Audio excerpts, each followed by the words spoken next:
სისმარეს, როცა ქალაქს ჯერ კიდევ ძინავს, მხოლოდ მზის პირველი სხივები ასხივებენ გარემოს.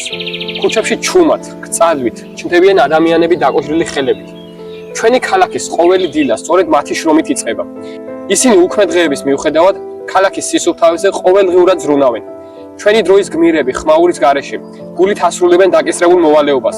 მათი დაუღალავი შრომა დასაფასებელია. დღეს სამტრედიის ამბების სტუმარი გახლავთ ერთ-ერთი ასეთი გმირი. ჩვენ მას მეეზოვეს ვეძახით, თუმცა სინამდვილეში მათი საქმე ბევრად უფრო მეტია, ვიდრე მხოლოდ ქუჩების დაგვა დასუფთავება. ვიდრე ჩვენი გადაცემის სტუმართან ქალბატონ ლამარას სანიგიძესთან გადავალთ სასაუბროდ, ქალბატონ ლამარას მინდა ყვავილები გადავწყვეტ, რომელიც გამოუგზავნა ყვავილების სახლმა ქალაქის გულმა. აქვე შეგახსენებთ, რომ ყვავილების სახლი ქალაქის გული მდებარეობს სამტრედიაში, რესპუბლიკის 2 ნომერში. მოკლედ გამოყვებით, წინ საინტერესო გადაცემა გელით, რომელსაც მე, შოთა ვაშაკიძე გავუძღვევი. ქალბატონ ლამარა, ეს ყვავილები მინდა გადმოგცეთ, გამოგიზავნოთ ყვავილების სახლმა ქალაქის გულმა. დიდი მადლობა ქალაქის გულს ყვავილებისთვის, დაფასებისთვის, ყურადღებისთვის. ახლა გადავიდეთ შეკითხვებზე. პირველ რიგში გაგვეცანით, რამდენი წელია რაც ამ პროფესიას ემსახურებით და როგორ დაიწყო ეს ყველაფერი? 10 წელია მუშაობ შვილო ამ სისტემაში. გახსოვთ პირველი დღე, რა მონოლოდინები გქონდათ და ძალიან კარგად მივიღო უფროსებმა, მოვედი სამუშაოდ, მინდოდა მუშაობა და ჩვენიერი კარგად ჩატარდა ყველაფერი.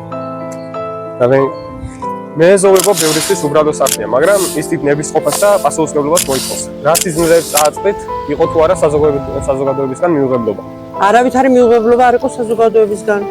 მე მინდოდა მუშაობა და მოვედი სამუშაოდ. გვიანბეთ თქვენი დღის რეჟიმზე, როდის იწყება თქვენი დილა და როგორ გადის დღე?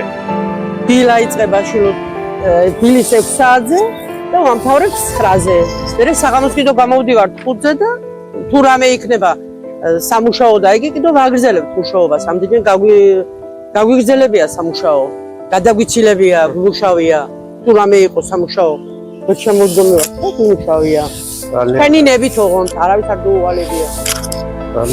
ამინდი ჩვენთვის არაფერს მისამ და ამინდი არაფერს არ წარმოადგენს ჩვენთვის. წვიმა, სიცივი, ყოვლი, ყველაფერი ჩვენთვის არაფერს არ წარმოადგენს, ყოველთვის მუშაობ. ხარ, ქალაქის სამსახურში, ბატონო, აუცილებლად. რა განსაკუთრებულად, როცა ქუჩა სუფთა და ეს შენი დაუღალავი შრომის შედეგია, აფასებენ თუ არა შრომას გარშემოყოფილ? ყველა აფასებს შრომას, ჩვენ შრომას. ერთი ბავშვი მოდის სკოლაში მიდიოდა დილით. ხო და გამარჯობა მითხრა, გამარჯობა ბებო. დიდ მადლობასო გიხდიო, რაში მიხდი შვილო მადლობას თქვა და იმისთვისო რომ მე დილითო სკოლაში რომ მივდივარო, ქუჩა დასუფლებული ხდებაო. დიდი მადლობა მომიხადა მე-4 კლასის ბავშვმა მოსავლემ. გადავიდეთ შემდეგ კითხვაზე. ცოტა ოჯახზეც გვიანბეთ. როგორია მათი დამოკიდებულება თქვენი პროფესიის მიმართ? ძალიან კარგი. ვირფასი. 2 შვილი მყავს და მეუღლე. 1 შვილი მყავს. ძალიან კარგი. რას ნიშნავს თქვენთვის მშობლიური სამტრედია? რითია განსაკუთრებული და როგორ წარმოგიდგენიათ ის მომავალში? მშობლიური სამტრედია ჩემთვის საერთოდ იგი ძალიან დიდ რაღაცას ნიშნავს. რომ სუფთავდება, კეთდება ყველაფერი, მიხარია თითქოს ჩემ სახლში კეთდებოდეს და ჩემს ოჯახში იყოს ასე ყველაფერი. რას გვირჩევდით, როგორ დავაფასოთ ის შრომა, რომელსაც ყოველდღე ეწევით თქვენ? ჩვენ კი წამიერად გამოხატავთ მადლიერებას და ისევ ვივიწყებთ ჩემს. ჩვენს გირჩევდით და ყველა საზოგადოების ახალგაზრდებს გირჩევდით, რომ ყველა შეუდგეთ შრომას.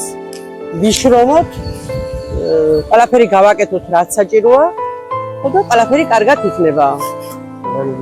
ყველას ურჩევდით დავაფასონ ჩვენი შრომა. ყველგან არის განთავსებული ნაგვის ურნები და ანარჩენები, თუ რამე ექნებათ, მოათავსონ ნაგვის ურნაში. ძალიან მადლობა.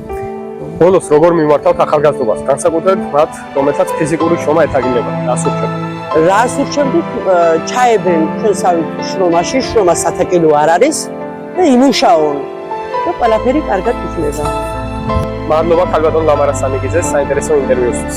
მადლობა თქვენს, ჩემი დაფასებისთვის, შრომის შეფასებისთვის, ყურადღებისთვის და ყველაფრისთვის. დიდი მადლობა წარმატებებს, ჯანმრთელობას, ფისკალობას გისურვებთ და უდამ სულ ბედნიერება და ჯანმრთელობა ყოფილიყო სხვა ოჯახებში. ასევე ჯანმრთელობას.